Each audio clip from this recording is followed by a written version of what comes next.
All right, everybody. It looks like we are live on Facebook. This is EMDR News and Dr. Tim Vermillion coming to you to discuss things having to do with EMDR, subjects having to do with general therapy, especially around trauma and working with veterans. We're gonna, continue to keep it light and try to move through stuff that is important to you and can help you with your clients. Today, we are talking about something that I put into the EMDR News site yesterday, and that is the birth trauma research. So there's been a lot of research that's been done on various things, and birth trauma was one of the things that we have information on. And the birth trauma thing is pretty interesting to see that we do have some evidence that shows that the birth trauma and EMDR is compatible, meaning that the EMDR is able to help with birth trauma. The research there seems to be a lot of it. However, it's with varying levels of um, helpfulness. I don't the word is escaping me right now, but the research is not done all too great. Some of those studies are less valid, I guess, than others in terms of smaller sizes. In terms of the sampling method, right? So all of these things change how we want to look at the research. So there's been a lot of research out there. There is research out there, and we can say, hey, yes, there's research that's been done on EMDR and birth trauma, and so far it looks good. But it does look like we do need to continue to do more and to always watch the research that we're doing. I don't want to say it's a waste of time to do certain types of research, but at the same time, it doesn't give us those strong RCTs and it's not generalizable. And that's what we're looking for. Good research is generalizable, right? It's saying that, hey, yes, this might work anecdotally for me, and it might work anecdotally or through this case study with this client. However, how do I know it's going to work with all clients or most of the clients? It would be nearly impossible, if not impossible, to say that it'll work with all clients. Excuse me. But being able to say that it is generalizable to a larger population is pretty important. And a lot of the studies that we see in general, but with EMDR especially, because that's what we're talking about, we do see that some of these things aren't as generalizable. So with birth trauma, we have some studies that says, hey, there is some evidence that says that this works. However, the generalizability, we're not so sure about. Same thing goes with IPV. We have interpersonal violence that we've been looking at as well. There's been some studies on that and looking at how well that is working together.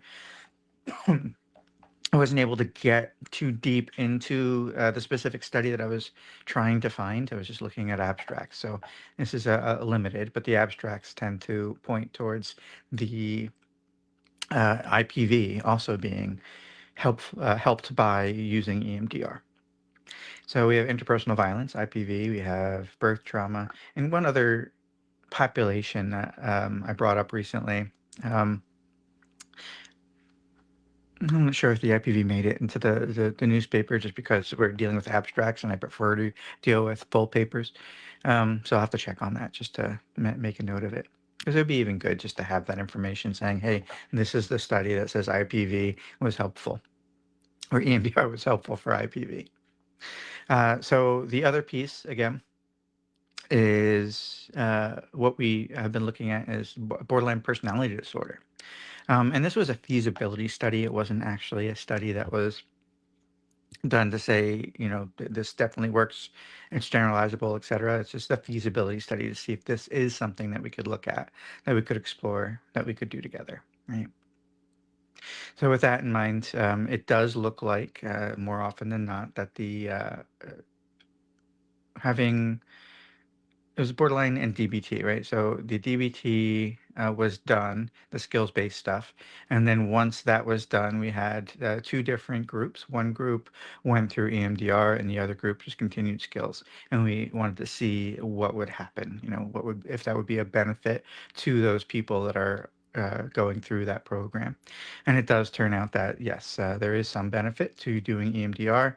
And then I believe they said in the paper that some of the subjects said that it was helpful to have the skills from DBT before going and doing that trauma work. So it's an interesting way of thinking and kind of goes with our phase two before phase three and four anyway. However, this is just another way of looking at it with another population. There are some books out there that says, I think it was Dolores Mascara or Anna Gomez, or both. Maybe they're, I think they have a book together. But working with borderline personality disorder, there is a stage method, and this kind of fits in with that whole idea of doing some type of skill building before going into working on the traumas themselves. So that's also in EMDR news. Those two things, right? I don't think the IPV made it just because we didn't have enough information, just the abstracts, but the other two did, right? The birth trauma and um, the feasibility study. Another thing interesting about that feasibility study, I think anyway, is that it reduced dissociation and dissociative experiences within the group that did the EMDR after the DBT skills. So just kind of putting that out there as another interesting thing, right? Is that it might help with the dissociation.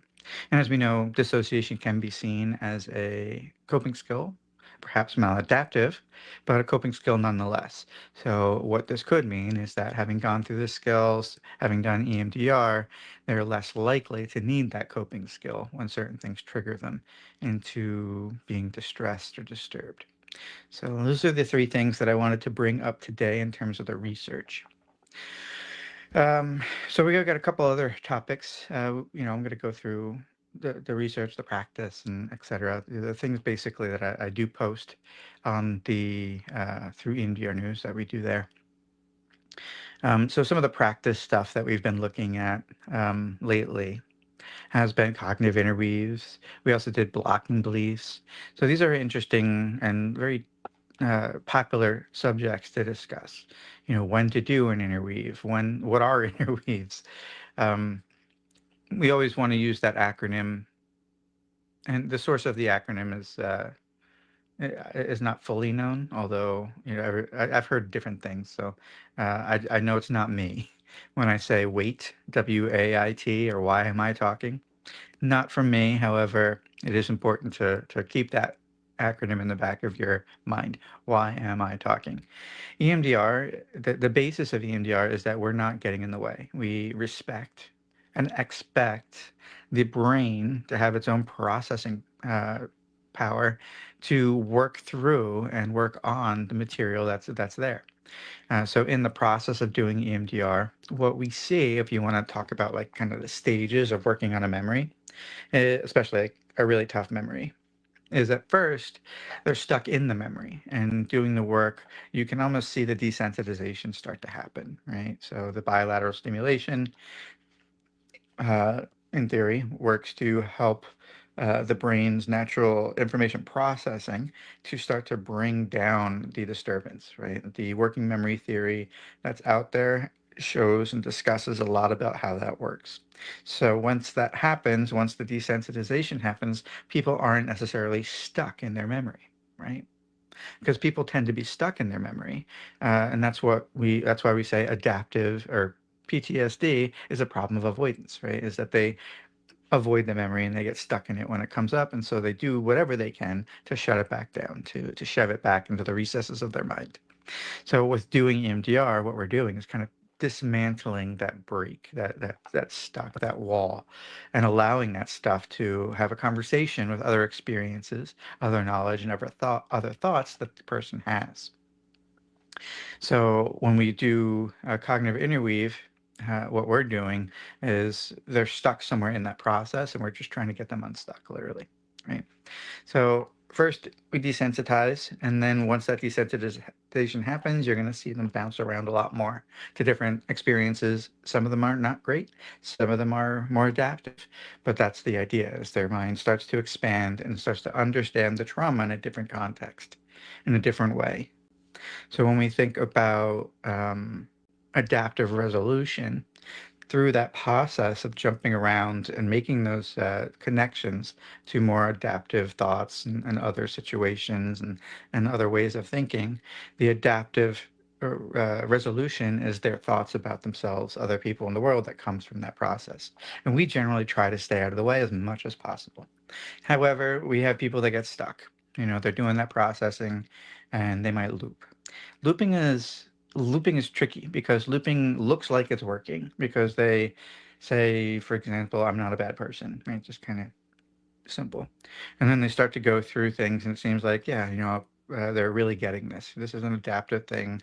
It comes to that adaptive resolution and it seems like it's working. But all of a sudden, something happens. It's like, yeah, but it's not true. I'm not a bad person because of these things. I'm still a bad person because of what happened, or something along those lines. It basically just loops back to that same thought. So what do we do, right? So we can use a cognitive interweave depending on where they're stuck. I'm not a bad person. It's usually within that theme of defectiveness. So we do have responsibility and defectiveness as one of the 4 themes that EMDR works in. And so these themes are similar to the stuck points in cognitive behavioral therapy as well.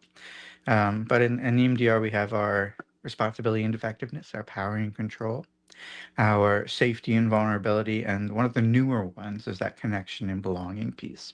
So all 4 of those things might show up within the context of one client and one treatment plan.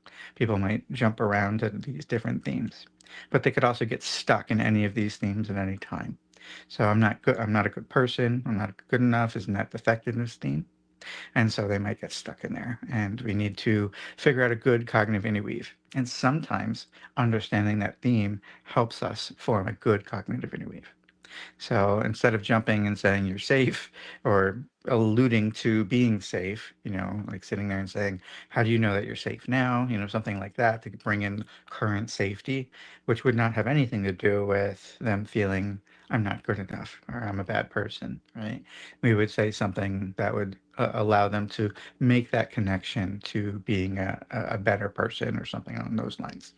Like I don't understand. How can you say I'm not a good person, but then also tell me all this positive stuff? And that positive stuff would be something that you know about them. Um, and so that new information, that piece that you bring in as the clinician, is their piece, right? They know it. It's part of them. However, in the trauma way that it's stored, theoretically through our model of the AIP, the Adaptive Information Processing Model. Through that model, it says it's stored in isolation. It's stored away from these adaptive thoughts. They don't have access to it. And so we, knowing, having gone through the intake and getting to know our client, have the ability to provide some of this information that they have. They just don't have access to it. And all of a sudden, those connections sometimes can be made. Sometimes it's not that simple, but that's the idea, right? So we're laying stuff down in terms of things that they already know or they don't know for that matter. And there's different types of interweaves. You have that which I'm talking about, helping people find the information that they already know. But then we also have information on things that they don't know. There are a lot of people out there that don't know what fight or flight, freeze, fawn. I mean, they're adding stuff to that complex all the time. Fight. My goodness, I can't even say it. Fight, flight, freeze, fawn. There's another one, fall, I think, or collapse. I don't know. It's when people like pass out. So they kind of keep just cutting it thinner and thinner so that there's just more ways of kind of looking at that. But if people don't know fight, flight, and freeze and understand that in stressful circumstances, they might freeze. And that is perfectly natural, and it's not something that can readily control. Then they if they don't have that information, then ideas like I should have done something, I'm a bad person, I'm weak, whatever it might be, kind of float around in the brain a little bit because they don't know any better. Other examples, and these are examples from trainings usually, is that when you're a kid and you're being abused, unfortunately, and I'm talking about like sexual abuse, your body reacts. And sometimes people think, hey, my body reacted and therefore I liked it, right? And that's an issue. So some people think, I liked it, and that's an issue because they might not understand that the body's going to react naturally. You can give them the idea of a lemon. You put the lemon in your mouth. Do you want to make that face? Do you want to have that reaction when you have that sourness? No, right? It's just your body doing something, or even thinking about a lemon sometimes may make you start to salivate. Very Pavlovian, right? So just the idea of recognizing, hey, my body does something, even when I don't expect it to, could be one of those things that help them move forward. And that's all we're doing, is trying to move forward. All the time when we're doing cognitive interweaves, we're trying to also make them curious. So we don't necessarily want to give them the idea, the answer, because that isn't always learning. We want to create curiosity, and in that curiosity, they learn, right? They come to that final decision. We usually try not to give that final decision to them, but like, what do you think about this? What do you think about the idea that your body reacts just naturally, and it wasn't anything that you wanted or had control over, or it doesn't have to be anything that you wanted or had control over, right? And so it generates that curiosity so that they can start to learn and think about things, because learning is what this is all about. Part of the process of this whole thing is to get people in the state to learn. So there's a window of tolerance that we talk about, that we use, and basically below it, people don't need to learn. The brain is not stimulated. There's no stress. There's no difficulty. So there's no point in making any connections or learning anything. And then the other end, on the very high end of that window of tolerance, if you go above that, then people can't learn. They're so hyper focused tunnel vision on what they're stuck on, where they are in the moment, the overwhelming emotions, that they can't learn, right? It's fight or flight. It's get out of there. It's try to figure out how to save myself in the moment. So we want to find a nice happy medium, usually closer to the top, believe it or not, in that window where they have to learn, right? Where it's not, not disturbing, but not so much that they're overwhelmed.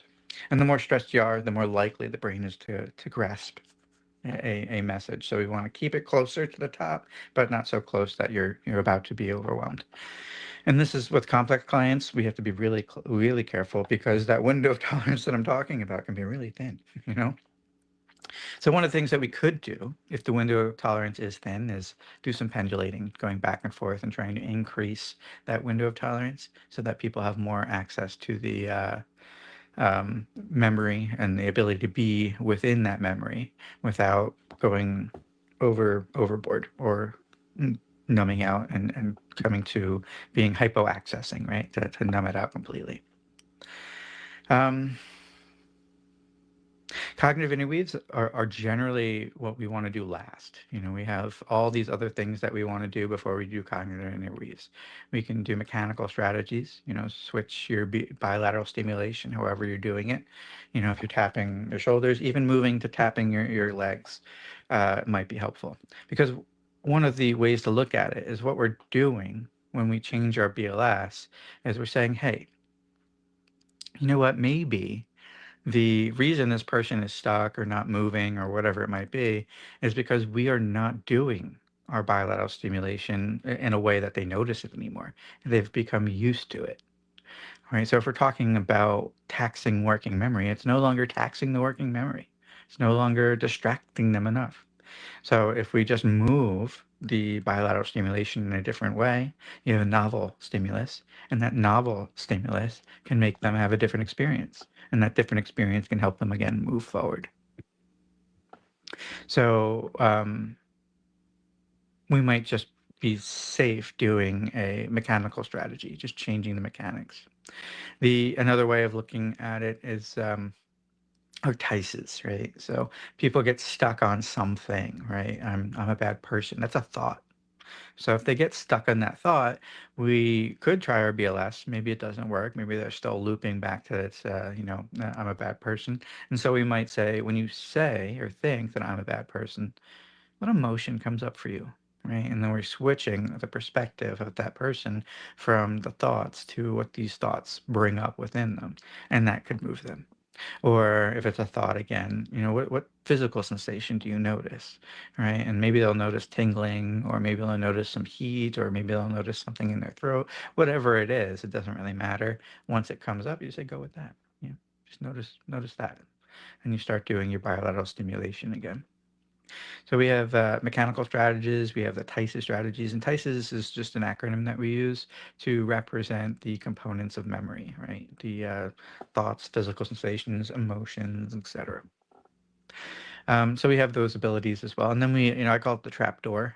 If all of those two things fail, we might, before we even ever think of doing a cognitive interweave, see what happens if we go back to the memory that we're working on. So instead of, pushing this thing forward, changing our BLS and changing our TICES, we might say, okay, let's just go back to the memory where it is now. What are you noticing? And that might be helpful, right? And sometimes they'll come right back up to that place that they're stuck on. Sometimes they will go into a different direction completely. What I would challenge you to do is not to fret if they do go into a different direction completely. And you might say, well, what about where they got stuck? What about that? So that's a good question. But how I'd answer that is saying, well, in the process of going down these other ways, other channels of association, what could be happening is that you're getting the answer, or they're getting the answer, I should say, to what they were stuck on, right? All that other work that they do will inform what they're stuck on. And so it may never come up again. And that might be okay because that thing that they're stuck on might have been processed through by going back to the memory and having it processed in different ways. So one of the other things that this could help with, right, going back to the target, is recognizing that uh, when we are doing the phase 4, when we're going through this process, it is a reprocessing phase. And so if you're able to get to a 0 by going back to the target and working your way through, and you're like, hey, what about what we get stuck on? How is it 0 if we never even saw that again? It's okay. Take a breather. Right? EMDR is so forgiving that if you left something out, the next phase, when you're trying to install that positive thought, that thing that is they're supposed to add as a piece of adaptive material in a way in relation to this memory. When you're in that phase 5, that's a reprocessing phase again, right? That's why we do fast and long. So if it's a reprocessing phase again, then great. It has another opportunity. That thing that they were stuck on has another opportunity to show its face. Maybe it will, maybe it won't. Right. So you're able to work through that, hopefully get your validity of cognition for those that know the jargon, that positive feeling. Hope you're able to get that up to a 7 out of 7, like really true. And then you move on to phase 6. Phase 6, the body scan. It's another reprocessing phase again. So in all of these areas, you have another attempt to say, hey, is this thing going to show up again? Right. And so if it doesn't show up, you're still doing the work. They have a 0, they have a 7, and if you get through the body scan, it's clear. But wait, that's not all. So when you get to the next time they come in, the next session, you have your phase 8, your reevaluation. And your reevaluation is just that. You get to reevaluate how the work that you're doing is affecting their uh, problem in general, globally, right? The thing that you came in with, what are you noticing? All right. So they get to tell you about what's happening in their life. And maybe some of it they attribute to the work that you're doing, maybe not. But at the same time, you get an idea of what's changed. Then you work on the memory. You bring it up, even if it was a 0-7 clear, even if you successfully got through that memory last time, maybe even started a new memory. That's fine. You're still checking the memory. This is again another time where you might notice, hey, uh, is this thing going to come up again? This thing that they were stuck on. This thing that we, went back to the target on and never really saw. And it could show up. The subjective disturbance could raise again. We might have some issues. However, You might not. It might be a 0-7 clear. It might be like, yeah, I didn't even think about it, or even more positive stuff might have happened. Like, hey, after that, I felt more confident. I went and talked to that person that I haven't talked to since that incident, and it was a great conversation. And we're gonna have lunch later. People start doing these things, so it might even be positive. Now we have one more time that we can also check to see if this thing is, where did this thing go? And that is in your final phase 8. And I say final phase 8 because at the very end of your specific treatment plan, the one that you're working on, the prioritized target identification memory network, once you're done that memory network, you come back and you say, okay, let's look at these memories again and just see, if there's any charge in any of them, right? And so you just go quickly through the memories and say, how are you feeling about this memory and that, just basically checking on the memories. So that's another time. It's the fifth or sixth time that you can check to see, hey, are they going to say anything about that? Is anything going to come up? Right. So you have multiple times where you can check your work. EMDR is very forgiving like that. And that happens, that's for a lot of things that happen within the EMDR context, right? You're going to be reprocessing multiple times over multiple sessions. You get to check on it over and over again. So don't fret if you don't get it the first time. One of the, going back to the cognitive interviews, right? So we took a path there, right? About a worry if the going back to the target doesn't bring up the loop again. But what if it does?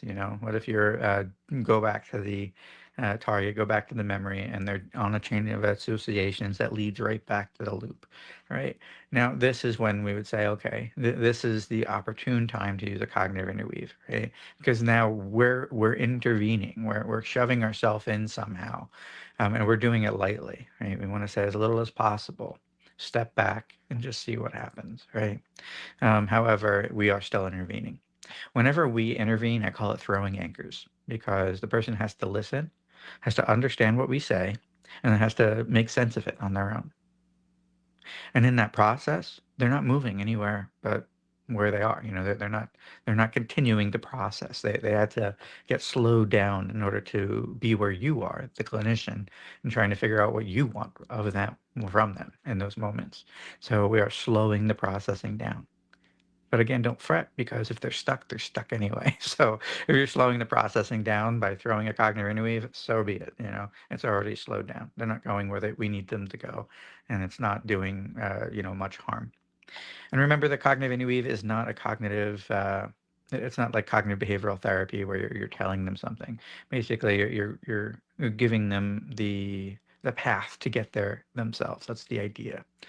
Um, yeah, so what else can I say about that? Just get distracted by something on my window. Sorry about that. So when you are doing your cognitive interweaves, they're usually along the theme that you're working on, right? They're brief, they bring up curiosity, and once they're done, whatever happens, you say something, you ask something, wait for the answer, and then say, let it go. Now, if they take too long to answer, the brain is percolating, you can also say, go with that, right? And just why we're doing that is because they're starting to process anyway because they're thinking about something. So you can keep the process moving, so go with that. And then when you say, what do you notice, they can tell you what they're noticing afterwards. You can add more cognitive interweaves if that one didn't land. You can tell them, hey, I understand that one didn't land if you want. I don't always say, "Hey, that didn't land," because my theory is that there's no wrong cognitive interweave, or there's no bad cognitive interweave. There's only better ones, right? So when you are giving a cognitive interweave based on your understanding of the client and where they are and where they're stuck, right? You're doing your best. And so what you're saying probably lands in the ballpark, right? If you're thinking about a ballpark, it could be on the outskirts of the ballpark, but it's somewhere in the ballpark, right? So if that's the case, then the client has to be able to say no or yes or understand why either way. And in that process, you're still moving them along. If they have to say, no, that's not exactly it, then that's important, right? It's part of the process. So it's not exactly it. Okay. And they have to say why in their head, and go with that. It's not exactly it. Go with that, right? I don't know about that. Okay, go with that, right? Whatever they say, go with that. And then see if it moves, right? Because it still might move, and that's all we needed to do. However, when we come back, if they're stuck, then we can think about another cognitive interweave. The fun thing about cognitive interweaves and people that are stuck is that after the first time being intuitive and trying to put it out there, if you don't get it right, if they're still stuck, while you're doing your BLS, maybe a set or two, you have time to think about these things because they're stuck, right? So don't rush it if it didn't land the first time. Take a second, take a beat, and it can percolate in your mind a little bit to see if there's a better one. And when I say, there's no wrong cognitive interweave, and I say these in my trainings a lot of times, is that unless you want to be mean, right? You can say something completely mean. So there's a way to do a cognitive interweave that's not nice. But hopefully we're not, trying to harm our clients in any way, shape, or form.